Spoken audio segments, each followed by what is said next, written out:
உங்களுடைய செய்திகளை உடனுக்குடன் பார்க்க லைக், சப்ஸ்கிரைப் செய்யுங்கள். நன்றிகள் பல. வன்னியகுல சத்திரிய மகா சங்கத்திற்கும் எனக்கும் என்ன தொடர்பு பற்றி தலைவர் உ. பலராமன் அவர்கள் செய்தியாளர் சந்திப்பில் பேசியதாவது: வன்னியகுல சத்திரிய மகா சங்கம் என்பது 1888 ஏப்ரல் 8 தொடங்கப்பட்ட சங்கமாகும். அந்த சங்கத்திற்கு இப்ப தேர்தல் நடந்து முடிந்து என்னை மீண்டும் தலைவராக தேர்ந்தெடுத்திருக்கிறார். தொடர்ந்து தலைவராக இருந்து வருகிறேன். இப்போது புதிய நிர்வாகிகள் தேர்ந்தெடுக்கப்பட்டிருக்கிறார்.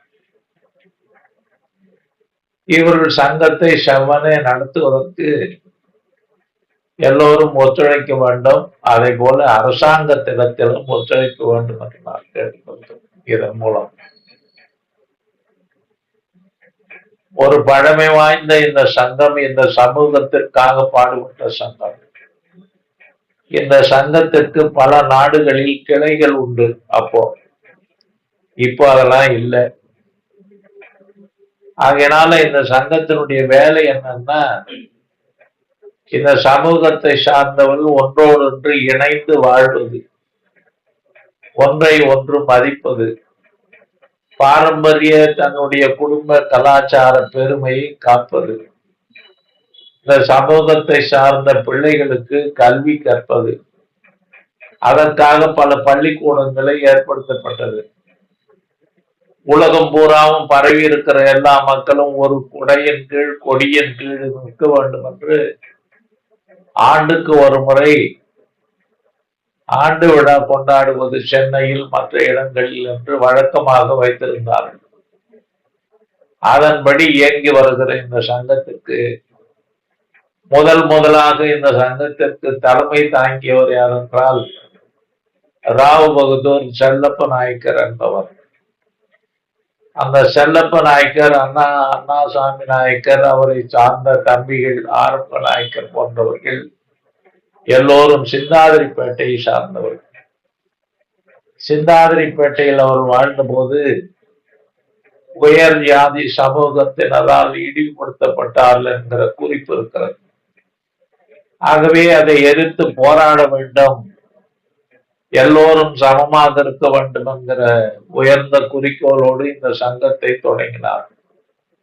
சங்கத்தை தொடங்கி அவர்கள் செயல்படுத்தி வருகிற போது எல்லா இடங்களிலும் குறைந்தபட்சம் தொடக்க பள்ளி வேண்டும் என்று கருதி பள்ளிக்கூடங்களை அங்கங்கே ஏற்படுத்தி வந்தார்கள். அதன்படி அதிக பள்ளிக்கூடங்கள் உள்ள மாவட்டம் செங்கற்பட்டு மாவட்டம். காஞ்சிபுரத்தில் இந்த பக்கத்துல பூந்தமல்லி போகிற வழியில், நென்மேலியில், மதுராந்தகத்தில், திருக்கழுக்குன்றத்தில், கரும்பாகத்தில் என்று எல்லா இடங்களிலும் தொடக்க பள்ளிகள் ஆரம்பித்தார்கள்.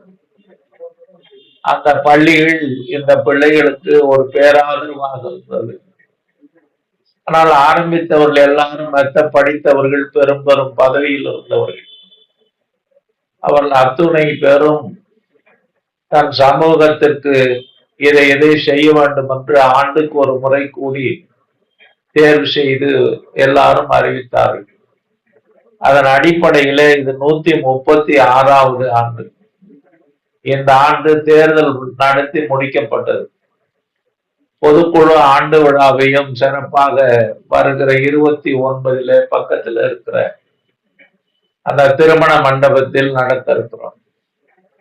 அதுல வன்னிய பெண்களுக்கு மட்டும் என்று கிட்டத்தட்ட ஒரு 600 பேருக்கு சேலைகள் வழங்குவதும் ஆண்களுக்கு சால்வை அணிவிப்பதுமாக இந்த நிகழ்ச்சி நடக்க இருக்கிறது. அதில் இந்த சமூகத்தினுடைய பிள்ளைகளுக்கு என்னென்ன செய்யலாம் என்கிற இந்த ஓராண்டுக்கான திட்டங்களை வகுக்க இருக்கிறோம்.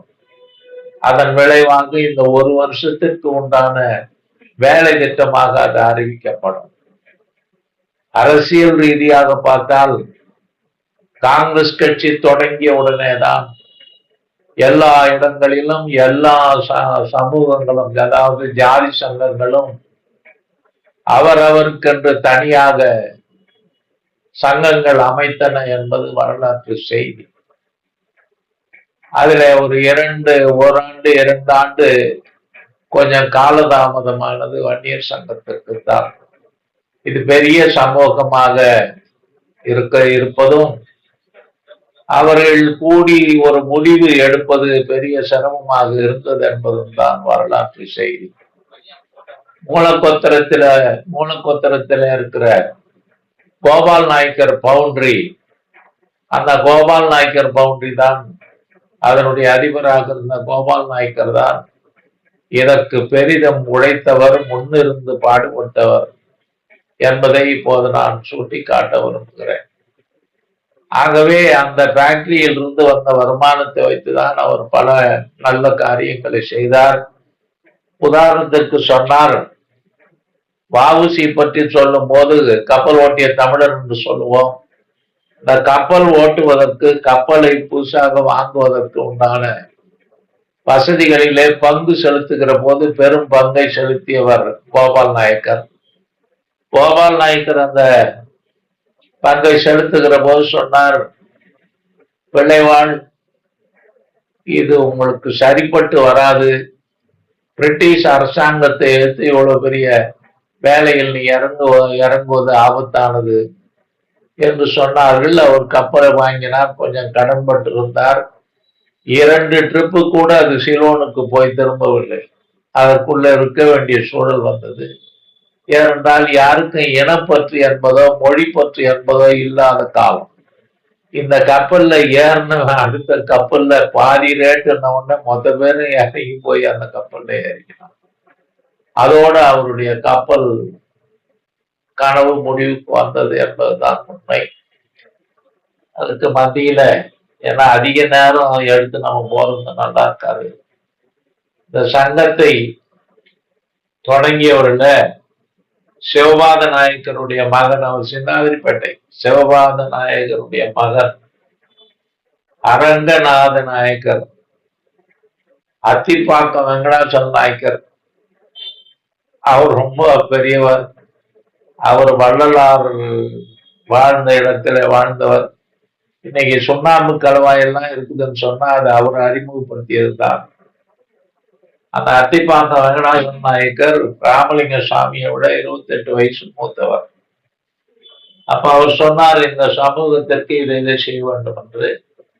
அவருக்கு பின்னால் சிங்காரவேல் நாயக்கர், அண்ணாசாமி நாயக்கர் என்று இவர்கள் எல்லாம் தலைமையேற்று நடத்தினார்கள். கல்விக்கு உழைப்பதுதான் இந்த சமூகத்திற்கு செய்கிற தொண்டு என்கிற ஒரு உயர்ந்த நோக்கத்தோடு அவர்கள் எல்லாம் செய்தார்கள். அதன்படி சென்னை, ராயபுரம், காஞ்சிபுரம் பள்ளி, நெல்வேலி, மதுராந்தகம், திருக்கழுக்குன்றம், கரும்பாக்கம் ஆகிய இடங்களிலும் இன்னும் சில பள்ளிகள் இருந்தன. அது எல்லாம் மறைந்து போயின. அந்த பள்ளிகளை தொடங்கி இந்த சமூக பிள்ளைகளுக்கு மற்ற சமூக பிள்ளைகளும் படிப்பதற்காக ஏற்பாடு செய்து நடத்தி கொண்டு வந்த சங்கம் இன்று 136 ஆண்டுகள் நிறைவு பெற்ற இந்த சங்கத்தில் உறுப்பினராக எல்லாரும் ஆர்வமாக கலந்து கொண்டிருக்கிறார்கள். பல சங்கங்கள் தோன்றி இருக்கின்றன. அது எல்லாவற்றையும் எதிர்த்து போராடி ஒரு நிலையில் நிற்பது என்பதே பெரும் காரியமாக இருக்கிறது. தன்னைத்தான் உணராத மக்கள் அதிகம் உள்ள சமூகமாக இது இருப்பது கண்டு நானெல்லாம் ரொம்ப வேதனைப்படுகிறேன். தலைவர் வாழப்பாடியாரிலிருந்து இதை தூக்கி நிறுத்த வேண்டும் என்பதற்காக பெரிதும் முயற்சி எடுத்தோம். அதில் டாக்டர் ராமதாஸ் அவர்களை வளர்த்து விட்டோம் என்பதையும் இப்போது நான் குறிப்பிட விரும்புகிறேன். ஆனால் அவர் சமூகத்திற்கு பயன்படுவதற்கு பதிலாக இந்த சமூகத்தின் பெயரால் தன்னை வளர்த்து கொள்ள, குடும்பத்தை வளர்த்து கொள்ள முயற்சி எடுத்துக்கொண்டார். தன்னை எதிர்ப்பவர்களை எல்லாம் இல்லாமல் செய்து விட வேண்டும் என்கிற எண்ணத்தோடு அவர் செயல்படுகிறார் என்பதை நாம் பார்க்கிறோம். ஆகவே இந்த பறந்துபட்ட சமுதாயம் என்று மிக சுருங்கி ஒரு அரசியல் இயக்கமாக மாற்றி அதை தன் பாக்கெட்டிலேயே வைத்துக் கொள்ள வேண்டும் என்று செய்து அது ஒரு ஆட்சி அதிகாரத்திற்கு வந்து தன் சமூக மக்களுக்கு செய்ய வேண்டும் என்கிற உணர்வு எல்லாம் இல்லை. இந்த சமூக மக்களுடைய கல்வி வளர்ச்சிக்கும் தொழில் வளர்ச்சிக்கும் அவருடைய வாழ்க்கை ஆதாரங்களுக்கும் ஏதேனும் செய்ய வேண்டும் என்கிற உணர்வு எல்லாம் தவிர்த்து எல்லோரும் இதில் சமூகத்தை சொல்லி அரசியல் செய்கிறார்களே ஒழிய உண்மையாக இந்த சமூகத்திற்கு உழைக்க வேண்டும் என்கிற பற்று மிக குறைவாக இருக்கிறது என்பதை இப்போது நான் நினைவு கூறுகிறேன். இதிலிருந்து மாறுபட்டு எல்லோரும் இந்த சமூகத்திற்காக ஒரு ஆதரவை தெரிவிக்க வேண்டும் என்று நான் கேட்டுக்கொள்கிறேன். இந்த சமூகத்தின் பெயரால் படித்து பெரிய பதவிகளில் இருந்து வந்திருக்கிறவர் கூட இந்த சமூகத்தால் தான் என்ன பயன்பெற முடியும் என்று நினைக்கிறார்களே ஒழிய சமூகத்திற்கு நாம் உழைக்க வேண்டும் என்ற எண்ணம் இல்லாதவர்களாக இருக்கிறார்கள் என்பதை நான் வருத்தத்தோடு இங்கே குறிப்பிட விரும்புகிறேன். வேறு சமூகத்தை பற்றி நான் எந்த வகையிலும் சொல்லுவது நியாயமாகாது என்பதையும் நான் நினைவோடு பேசிக் கொண்டிருக்கிறேன் என்பதை உங்களுக்கு நான் தெரிவித்துக் கொள்கிறேன். ஐயா, வன்னிய நல வாரியத்தை பற்றி எல்லாருமே பல பிரச்சனை சொல்றாங்க. அது உங்களுக்கு வன்னிய நல வாரியம் ஒன்று தேவை என்று சொல்லி நாங்கள் எல்லாம் பாடுபட்டோம். கலைஞரிடத்துல அதை பற்றி நாங்கள் பேசினோம். அவர் செய்து தருகிறேன் என்று தான் சொன்னார். அவர் எதிலுமே எதை செய்தாலும் அவருக்கு அரசியல் ரீதியான பலன் இருக்க வேண்டும் என்று கருதுவார். அப்படி அவர் வாக்குறுதி கொடுத்தார்கள், அதே மாதிரி செய்தார்கள். ரொம்ப லேட், காலம் கடந்திருந்தாலும் இப்ப என்ன போச்சுன்னு சொன்னா, அந்த வாரியத்துல இருக்கிறவங்களுக்கு இந்த சமூக உணர்வு இருப்பதாக எனக்கு தெரியவில்லை. அது மட்டும் இல்ல, இந்த சங்கத்தை அழிப்பதற்கு அவர்கள் துணை போகிறார்கள் என்ற குற்றச்சாட்டை கூட நான் சொல்லுவேன். ஆகவே இந்த வாரியத்தால் இந்த சமூகத்திற்கு எந்த பலனும் ஏற்பட போவதில்லை. முடிந்தால் அந்த வாரியத்தை மறு சீரமைப்பு செய்வது நல்லது. இந்த வாரியத்தை கலைத்து விடுவது. இந்த வாரியத்தின் தலைவராக மற்றவர்களாக இருப்பவர்கள் எல்லாரும் சமூகத்தின் பெயரை சொல்லி தன்னை பாதுகாத்துகிற, வளர்த்து கொள்ளுகிற, தன் குடும்பத்தை வளர்த்துக் கொள்ளுகிறவர்களாக இருக்கிறார்களே ஒழிய இந்த சமூகத்திற்கு உண்மையாக பாடுபட வேண்டும் என்கிற ஒரு மயிர் இழை கூட அவர்கள் உள்ளத்திலே இல்லை என்பதை நான் வருத்தத்தோடு தெரிவித்துக் கொள்கிறேன். இப்போ இந்த மகா சங்கத்தோட ஆண்டு விழா பத்தி ஏதாவது சொல்றீங்களா? இந்த ஆண்டு விழா 136வது ஆண்டு மிக சிறப்பாக நடத்துவதற்கு ஏற்பாடுகள் செய்யப்பட்டிருக்கிறது. அந்த ஏற்பாடுகளை முன்னின்று நம்முடைய நண்பர் ஏ.கே. பிரபு அவர்கள் தான் அந்த பொறுப்பை எடுத்து செய்கிறார். அவர் இன்று மகா சங்கத்தினுடைய உள்ளூர் செயலாளராக தேர்வு செய்யப்பட்டிருக்கிறார். அவர் முன்னின்று இந்த நிகழ்ச்சியை நடத்துகிறார். பெண்களுக்கு சேலை வழங்குவதும், ஆண்களுக்கு ஒரு சால்வை வழங்குவதும், உணவு பரிமாறுவதுமாக இந்த நிகழ்ச்சி வருகிற 29ஆம் தேதி காலை 10 மணிக்கு தொடங்கி பகல் 1:30-2 மணிக்கு முடியும் என்பதை இங்கே அறிவிப்பாக நான் தெரிவித்துக் கொள்கிறேன். ஐயா, துவக்கிய காலத்திலிருந்து இந்த காலம் வரையும் வழி வழியாக யார் பயணிச்சுட்டு இருக்காரு ஐயா சங்கத்திலயா? நானே 30 வருஷத்துக்கு மேல இருந்துட்டேனே. அதே மாதிரி மற்றவங்க இருந்திருக்கிறாங்க. தனித்தனியா வேற சங்கம் வச்சுட்டாங்க. அது போராட்டம். அந்த மகா சங்கத்திற்கு வந்து போனவர்கள் வெங்கட்ராம் போன்றவர்கள்லாம் உண்டு. பெரிய காமராஜருடைய அவருடைய கவனத்தில் இந்த சங்கம் உண்டு. அவருக்கு முழு ஆதரவு தெரிவித்தவர்கள் இருந்தவர்கள். இந்த சங்கம் மறுசீரமைப்பு பண்ணி சிறப்பாக செயல்பட வேண்டும் என்று நினைத்தவர்கள் ராமசாமி படையாச்சி அவர்கள், அவரு மாணிக்கவேலர், அவங்கெல்லாம் தனித்தனியா அமைப்பு வச்சிருந்து அப்புறம் மகா சங்கத்தோடு இணைந்தவர்கள் என்பதை இங்கே சுட்டி காட்ட விரும்புகிறேன். ஆகவே இந்த சங்கத்தை சார்ந்த பிள்ளைகள் வளருவதற்கு, அவர்கள் கல்வி பெறுவதற்கு, வேற எதுவும் கொடுக்க வேணாம், கல்வியை மட்டும் கொடுங்க. அவங்க அப்புறம் அவன் பொழிச்சிக்குவான், அவன் 10 பேரை காப்பாற்றுவான் என்பதுதான் பெரியவருடைய வாக்கு, பெருந்தலைவருடைய வாக்கு.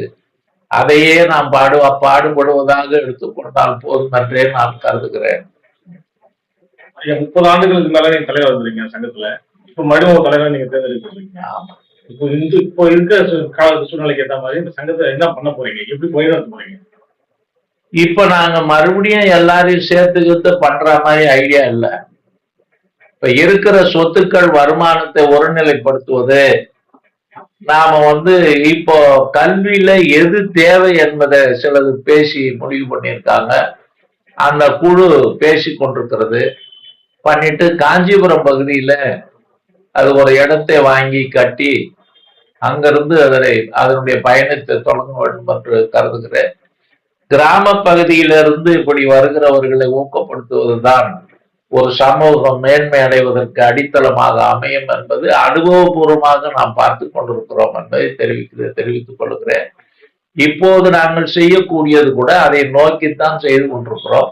இந்த ஒரு வருஷத்தில் ஒரு இடத்தை வாங்கி அதற்கு ஒரு கடகால் போட்டு விட்டுட்டா அதுக்கப்புறம் அது தன்னால மேல வந்துடும். அப்படி மற்ற வசதியானவர்களிடத்திலேயும் அவர்களிடத்தில் நன்கொடை பெற்றும் அந்த காரியத்தை செய்யலாம் என்று நாங்கள் யோசித்துக் கொண்டிருக்கிறோம்.